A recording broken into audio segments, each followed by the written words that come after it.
Alam mo ba na ang simpleng pagpapahid o pagkuskus ng hiniwang kamatis sa mukha araw-araw ay nakakapagpaganda ng kutis? Tinatanggal nito ang dead skin cells at tumutulong mag-tighten ng pores. Ang kamatis ay mabisang pampaputi sa mukha at higit sa lahat nakakabawas ng wrinkles. Mabisang pampakinis at pampaputi ito. Subukan mo.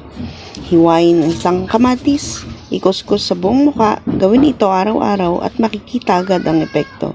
Effective na, tipid pa. Ang kamatis ay major source ng antioxidant at lycopene. Mayaman ito sa vitamin C, potassium, folate at mayroong beta-carotene. Kaya para sa magandang kutis, rub tomato on your face every day.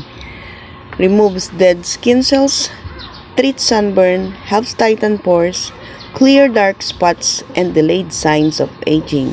Thank you for watching.